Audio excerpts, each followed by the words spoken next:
The women, jeez, the football, yeah. What do you find the American people to be like? Friendly and full of hope and positivity. Very hospitable, very helpful, great fun. Really communicative. You talk, and everybody wants to have a chat and talk to you. And we love the US. Greatest country in the world. I was really amazed of the hospitality here in Texas. The people are really friendly. And everybody's been super hospitable and friendly. You got any single friends? I do. I have plenty. I just want a passport, you see. But I'm not bad to hang out with, too. And so what do you think of Texas? Oh, Texas is great. Very, very good steak. Buffalo steak was wow. You found the people in Texas to be so far? Very polite. Friendliest people we've seen since I've been here. We've got lovely people. Makes us want to move over here, but we can't, so it's fine. So much more friendlier. Everyone in London's miserable because the weather's rubbish. It's raining all the time. But everyone is lovely. The sun's out. It's great. It's so good. Americans, surely you see this now. It's been weeks. You must realize that you guys literally live on heaven on earth, right? From the Walmarts that you can walk into and just build an entire life. You can literally walk out of your house and just walk into the sunset and find a Walmart and buy an entire new life from scratch. Like, you can duplicate your life in a supermarket. This is not possible anywhere else in the world.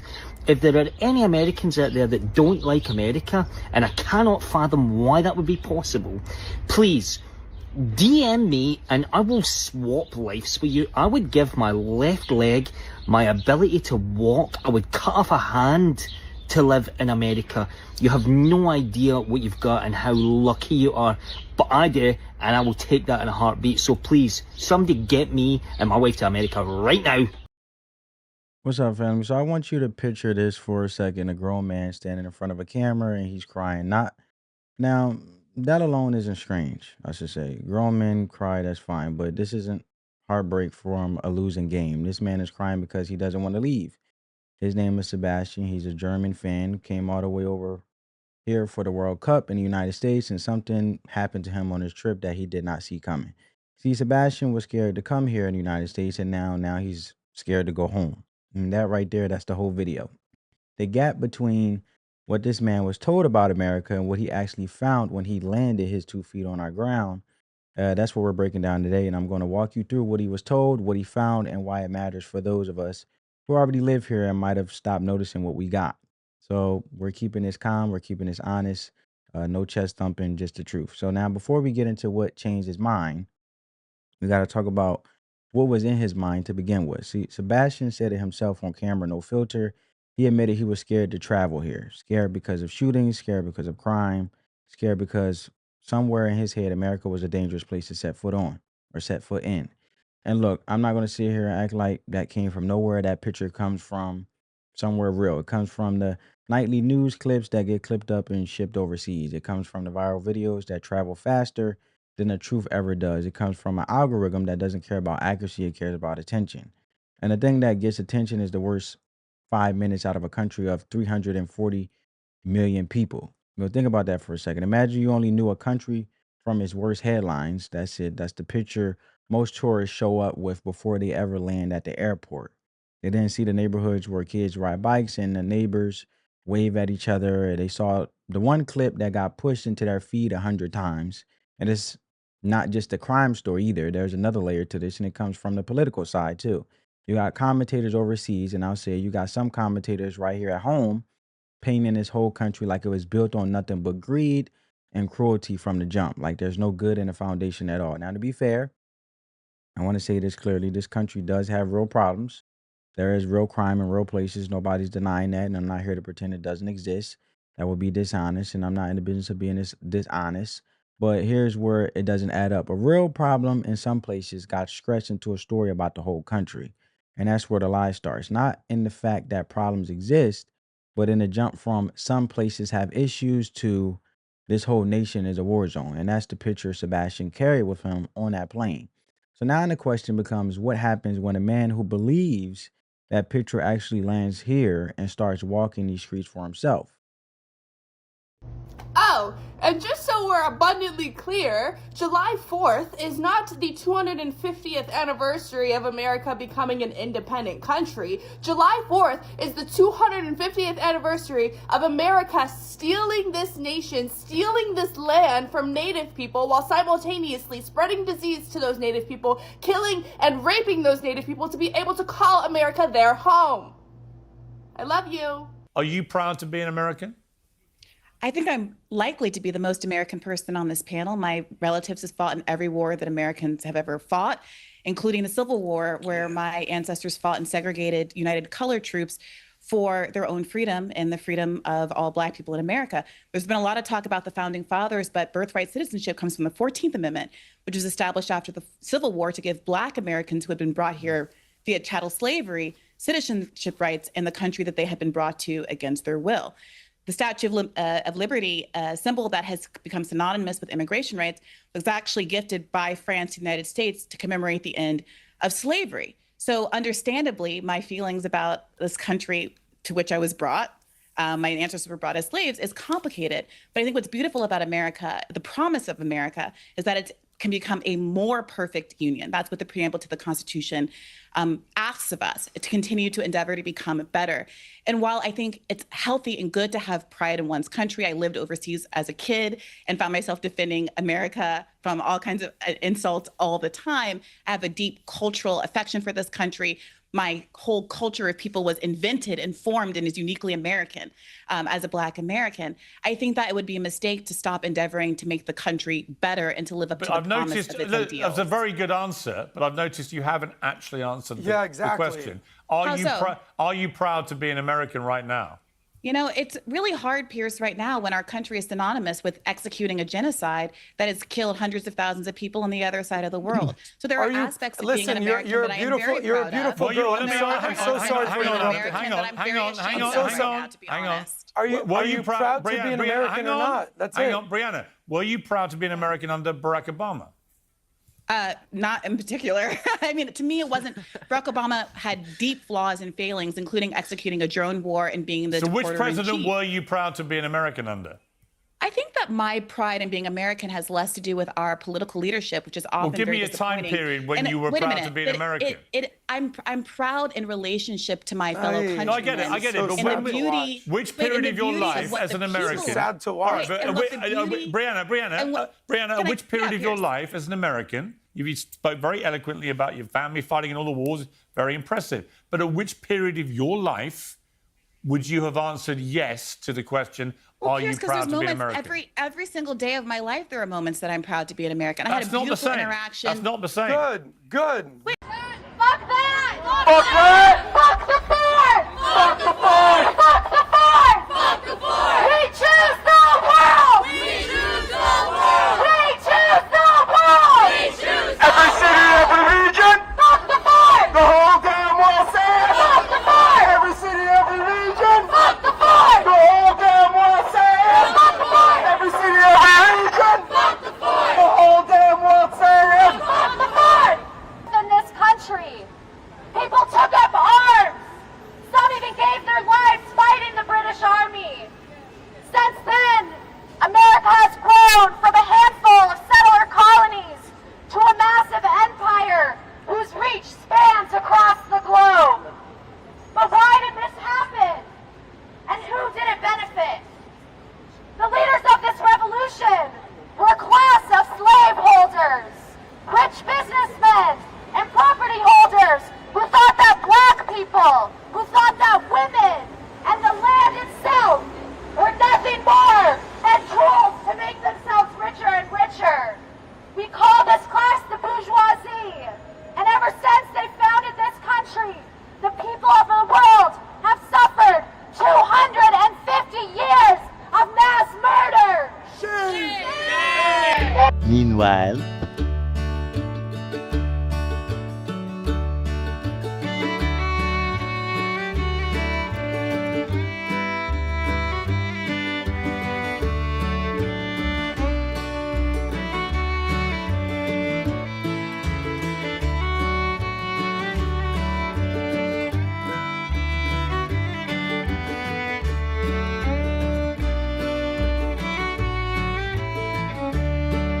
I know that it's trendy to dump on America and critique the place that we call home, but I just watched Spain's national team. They made a video for Chattanooga, Tennessee, and it was a thank you because they had been based there during their time here for the World Cup. And look, maybe you've never been to Chattanooga, Tennessee, coming from Georgia. I've been there plenty of times. It was beautiful. It's incredible to watch people from the outside come into a place that you are so familiar with and remind you what a gem you have and what a privilege it is to live here. I've watched Bosnians in Seattle walk through the streets. I've never even been to the Pacific Northwest, and make me think like, yeah, I should go out there. But the Pacific Northwest, especially during the fall, is absolutely beautiful. I've seen fans in Texas, and they're in that Buc-ee's gas station that's like the same expansive space as a Walmart supercenter. And I've thought, my God, I would like to experience that kind of America. People eating barbecue in Kansas City.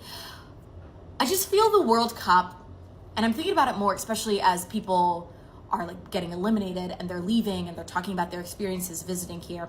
Like, do you remember when your cousin or like one of your friends was able to come over and do a sleepover, and you would just be like, yes, I love it here. This is the best. And then they would leave and you'd feel this longing for the time that you had together. That's how I already feel. And we're not even done with the World Cup. I'm just like, I'm so happy that we hosted it here. I know there was so much hoopla. I know people were dreading it, and I know that we can at times, especially I work in politics, we can at times feel a frustration with this country or complicated feelings, but I wouldn't live anywhere else, y'all. This whole experience with the World Cup, to me, has been amazing to get to experience other people experiencing America, sometimes for the first time. I don't care if some of it was propaganda. I don't care if some of them were ops. I don't care if it was a plant. I loved every single fan that has gotten to experience America. It has inspired me to explore more of America. And yeah, Team USA, let's fucking go. Now, before I show you in this NBC report here, Sebastian, he lands, and within a few weeks, this man is standing in front of a NBC reporter saying he fell in love with this country. His words, not mine. He said it straight, no hesitation. Fell in love in a matter of weeks with the same place he was scared to step foot in. Now, here's what actually did it. Here's the moment that cracked him open. Sebastian and his group are out in Boston, and a family of total strangers, the Searless family, sees them and offers them a ride to their hotel. No charge, no angle, nothing asked for in return. Just hop in, we got you. And I want you to sit with that for a second, because on paper, that sounds small, a ride to a hotel, that's it. But think about where his head was at before that moment. This is the man who packed his bags thinking he might walk into danger. So when kindness shows up instead of the danger he braced for, it doesn't just land normal, it lands heavy. And it hits different when you spend months preparing for the worst and the worst never shows up. Instead, you get somebody's family going out of their way for you. And Sebastian wasn't the only one saying it either. You had fans down in Texas talking about how polite everybody was, going on about the steak, as you heard in the clip, saying the people were some of the friendliest they run into this whole trip. And you had a fan from Britain, and he made sure to compare it and said London's gray, London's miserable half the time with the weather, and he still turned around and called America warmer. Not warmer in temperature, warmer in people. And here's what this actually looks like in real life, because it's not some big government program winning these people over. It's not a tourism ad. It's a stranger's 5 minutes of kindness undoing months, maybe years of headlines. That's it. That's the whole equation. A ride to a hotel outweighed every scary news clip this man has seen leading up to that trip. And I want you to know this wasn't a one-time little emotional blip for him either. Sebastian said he went back and watched the video of the, Searless family. Hopefully I'm not botching the family's name, but you'll hear it in the clip. The one where they gave him that ride close to 40 times. 40 times, and he said he had tears in his eyes each time he watched it. Now think about that. That's not a man being polite for the cameras. That's not some passing feeling that fades by the next morning. That's a man sitting with something, replaying it over and over because it's forcing him to recalculate everything he thought he knew walking in. And then you get the real proof, the part that tells you everything you need to know. Germany gets eliminated from the World Cup. Normally that's it, right? Teams out, you pack up, you go home. But Sebastian didn't do that. He chose to stay. He stuck around through the 4th of July. And instead of getting on a plane back to Germany, think about that for a second. His whole reason for being here gone eliminated, and he still didn't want to leave the country. That's not a man being nice on camera for a reporter. That's a man who got here scared and is now leaving different than he came, if he even wants to leave at all. It is a long-held stereotype that us New Englanders may come across to other cities as cold, maybe even rude to some people. But for many World Cup fans, visiting our area, that couldn't be further from the truth. Yes. Our NBC 10's Oscar Margain spoke with a German soccer fan who was initially, he was kind of hesitant about coming here to America, but after what he's experienced here, he no longer wants to leave. Sorry. It makes you teary. Why? Help us understand. Why is it so impactful to you? Sebastian Krause never imagined his trip to America would be so emotional. Yeah. No, you're human. Happy tears. In just a few weeks being here, I fall in love with this country, and this was so emotional. I even cried in the stadium. It's a huge departure from what he was expecting before traveling to follow the German soccer team in its World Cup run. To be honest, I was a bit scared or had the fear to travel to the United States. News about shootings and criminals and that the country is not safe. Bob takes us home. It's great. America is great. Sebastian met a group of strangers who offered him a ride to his hotel. What is the best city? Boston. That's Bob Series and his family, New Englanders who showed a group of Germans that Boston is warmer than some might believe. Bob, thank you so much. I love USA. Enjoy your time in the U.S. To me, I watched the video by myself maybe 40 times. I had tears in my eyes. Sebastian was more upset about the prospect of leaving America than Germany being eliminated from the tournament. That kindness he experienced is also what many locals and transplants have lived as well. I loved living here. I thought the people were always so kind. People here are very polite. The World Cup just made it easier for folks to see. I certainly talk to a lot more strangers than I normally do. And you think it's because of the World Cup? I do. Americans are not rude, Germans are not rude. If we are together, we can achieve great things. Sebastian's going to be sticking around for a little longer. He's going to spend the 4th of July in Washington, D.C. Then he goes back home to Germany to his family and friends. He's going to be telling them all about our country. And as for our Good Samaritan Bob, I spoke with him over the phone. He says that he's just trying to pay back all the kindness that he received when he traveled the world. And he agrees New England and Boston are actually a friendly place. Reporting from Boston, Oscar Margain. So there you heard it, right? Now here's the part I need you to sit with for a second, because up to this point, this has been a feel-good story. Man comes here scared, finds love, cries happy tears. That's the easy part to tell. But here's the part that should make some people uncomfortable. You got a grown man from Germany standing in front of a camera crying because he doesn't want to leave a country that's not even his. And meanwhile, you got folks born here, raised here, given every right this country offers from the day they took their first breath. And they talk about staying in America like it's some kind of punishment. Like it's a weight they're stuck carrying instead of a place somebody just cry real tears over. So sit with that gap for a second. It's not a small gap. That's a canyon. And this ties into something else I saw. In that same stretch of footage, there was a clip of a panel that you guys seen, right? Before I played this news clip. And somebody got asked, as you heard, are you proud to be an American? That's it. Yes or no question. Pride, going or not. And instead of a straight answer, you got 2 minutes of dancing, 2 minutes of history lessons and deflections and everything except a direct answer to a direct question. Now, let me be real clear here, because I don't want this twisted. There's a difference, a real difference between holding your country accountable and refusing to ever let a good word about it leave your mouth. One of those is healthy and the other one is just bitterness wearing a nice outfit. And look, to be fair, I'm not going to sit here and pretend this country's history is clean, because it's not. Slavery happened. Broken promises to Native people happened. Nobody watching this needs me to erase that, and I'm not asking anybody to. That history is real and it stays real no matter how good this next part sounds. But here's where I got to pivot, and I need you to follow me here. Acknowledging the ugly parts of the past does not cancel out what just happened to a stranger who got a free ride to his hotel from people who owed him absolutely nothing.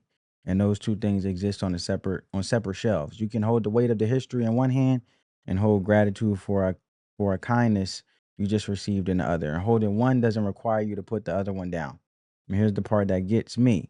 The fans visiting this country, the ones who never lived through a single day of its history, they seem to understand that balance better than some folks who grew up right here in the United States. Sebastian didn't need to pretend America's perfect to cry those tears in Boston. He just needed somebody to treat him right.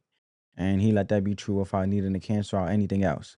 Meanwhile, you got people born on this soil who can't let a good thing be good without immediately drowning it in everything bad. And that's not honesty, that's something else. And it's worth asking yourself, which one are you doing? So, what do we walk away with here? Here's the plain lesson underneath all of it. You don't always see what you have until somebody from the outside shows it to you. That's just how people work. We get used to things. We stop looking at what's right in front of us because it's been in front of us too long. And you ever had a friend come visit your city for the first time and they're all excited about some little neighborhood you drive past every single day without even glancing at it, and they're taking pictures of you at a coffee shop or pictures of a coffee shop you walked by 100 times and never once walked into. And you're standing there thinking this is what you're excited about, but to them it's new. It's alive. Meanwhile, you stopped seeing it years ago.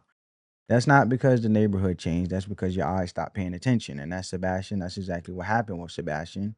He didn't get a version of America that nobody else had access to. He got the same rides, the same steak, the same stranger saying hello that folks born here walk past every day. He just still had fresh eyes. Now, there's a scripture that speaks right to this, and I want to bring it in here because it fits well, too well not to. Philippines 4, verse 11. Paul writes that he's learned to be content, whatever state he's in. Now, if you read that carefully, he said learned, not given, not handed to him by good circumstances. Learned to be content. That means contentment is something you build on purpose, not something that just shows up because your life happens to be easy that week. And if you're not the spiritual type, I still want you to hear this part because the wisdom holds up either way. Gratitude is not a feeling that just shows up on its own. It's a discipline. It's a practice. Same as working out. Same as eating right. You have to choose it on purpose on the days it doesn't come easy to. And here's the part that should stick with you. Sebastian didn't have more than the people back home complaining about this country. He wasn't given some upgraded version of America that the rest of us don't have access to. He just paid attention to what was already sitting right in front of him. So my challenge to you is look at your own city, look at your own life, try to look at it the way a stranger would. Somebody seeing it fresh for the first time, see if that changes what you actually feel about it. So let me know down in the comments, hit the like button, share this one, subscribe to the channel, and turn on the post notifications, spread that peace, love, and positivity. Let the love receive the hate. On that note, family, peace.